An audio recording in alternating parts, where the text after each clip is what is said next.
你是不是在考虑入手 Proton S70呢？你是不是很想知道 Proton S70它的公路试驾表现到底如何呢？你是不是很好奇到底 Proton S70它的隔音表现好不好呢？想要知道以上的答案，记得一定要把今天的视频看完哦。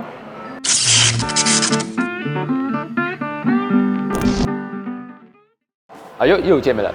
正在看这部视频的观众朋友，大家好，我是 Ryan。今天我是来到位于 Hyundai Geely 的 AG Proton Showroom 这边来借他们的 S70来试驾。虽然讲这个 S70之前我们有在沙朗的 Proton 试驾车场已经有试驾过了啦，但是因为这个场地的关系，所以我个人觉得那个试驾体验，就没有很完整啦。因此今天就来到 Proton Showroom 这边来借他们的 S70来试驾，来体验看看到底 S70它的公路试驾体验到底是 OK 还是 No Good。在影片开始之前非常感谢位于 Hyundai Geely 的 AG Proton Showroom 借了我他们的 S70来试驾。新山区的观众朋友，如果你们对于这个 S70有兴趣想要了解的话，不妨可以来到这边来找我们的 SA 了解看看哦。当然，我也非常强烈建议你们找我们的 SA book appointment 来试驾这辆 S70。我会把他们的 SA 联系方式放在下面的留言栏置顶在那边。除此之外，也希望还没有订阅我频道的观众朋友可以支持我一下。订阅我频道，还有开启小铃铛，在这边也非常谢谢你们支持。OK 了，这样的话呢，就让我们开始今天的视频内容吧。Let's go！ 在还没有正式进入今天试驾环节之前我们先来了解一下这辆 Proton S70它的一些参数还有配置。Proton S70它的定位是一辆 C-segment sedan 车型，还有4种配置 ：Exec、Premium、Flagship、Flagship X 4种配置，价钱也从73800块钱到94800块钱。以这样的价钱，这样的定位 ，Proton 想要传达给消费者的消息非常简单，就是以日系 B-segment sedan 车的价钱买到 C-segment 配置的概念啦。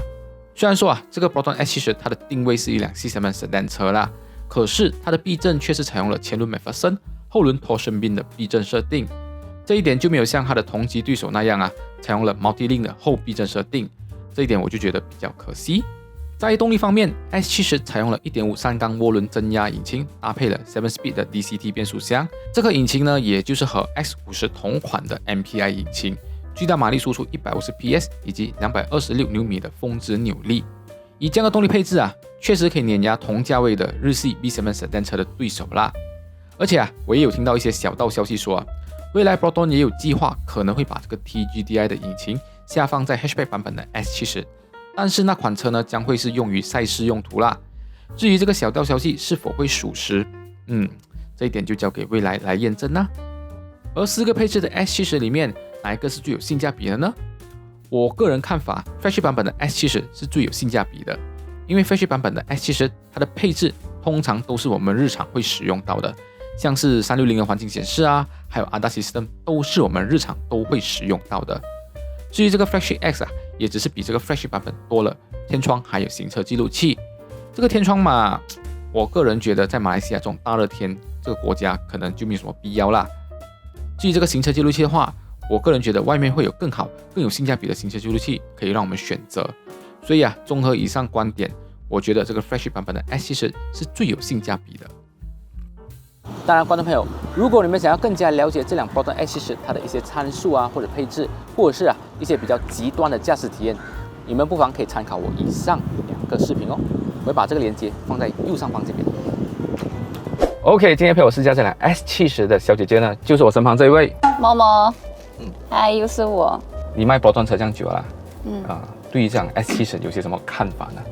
看法是没有啦，就有一点特别咯。它的外观你觉得是属于那种年轻人会喜欢的？年轻人会喜欢的。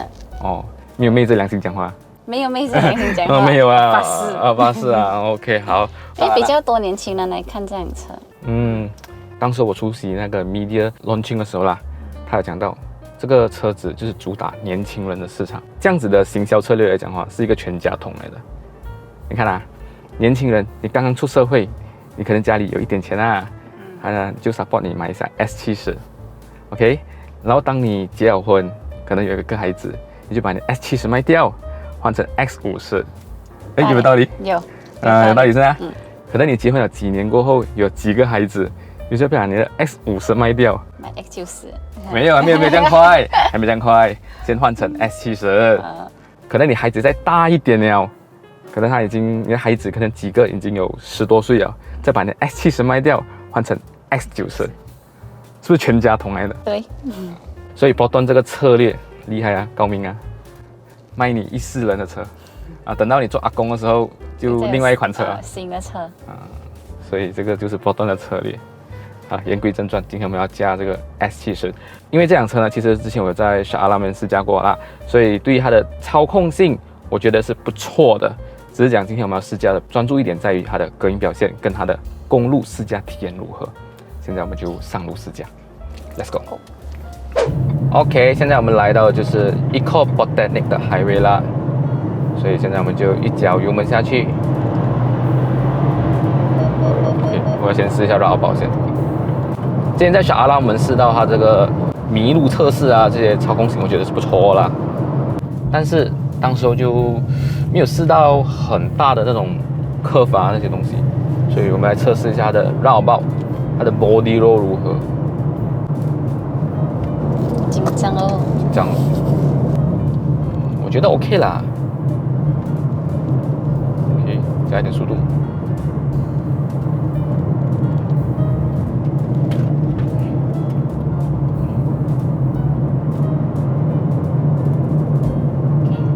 我觉得不错，它的 body roll control OK 没有问题。然后转到我有点晕了，哪里去不是蛮难的。OK 好。对于这个大的绕包，我觉得还 OK， 它的 body roll control 是 OK 的，不错的。如果喜欢驾驶的朋友，这个 S70它的 suspension 就比较偏向是舒适性，就不会给你太多的路面反馈，而且我觉得它的那个避震啊。做到那种滤震感觉得是蛮不错的，不会有给你太多那种余震的感觉。这点我觉得这辆车它真是一辆很好的家庭用车，不错啦。出远门也很舒服啊。可以啊，我觉得它整体坐起来是很舒服的一辆车。OK， 现在我们来试一下它的隔音表现啊。来，我现在提速。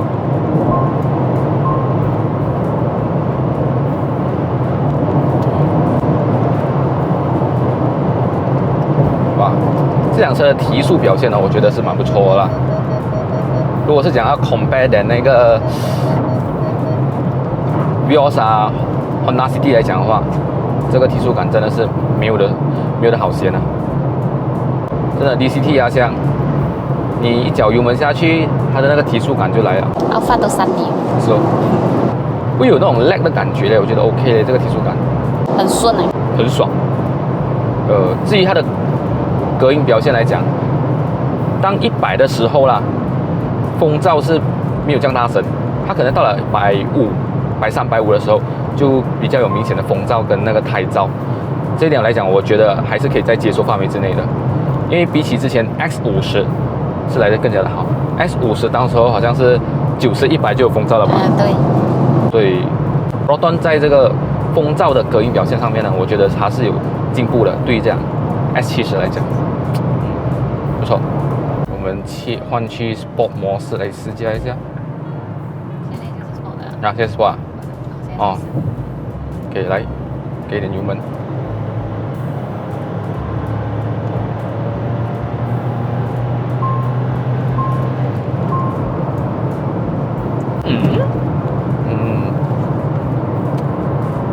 有这样怕没？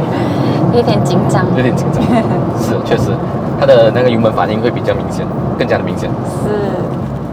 pick up 时候的那个贴背感会很明显。X50没有那么明显。因为这辆车比较轻，而且 S50它高，它的风阻系数会比较大，所以它的 pick up 就比较明显哦。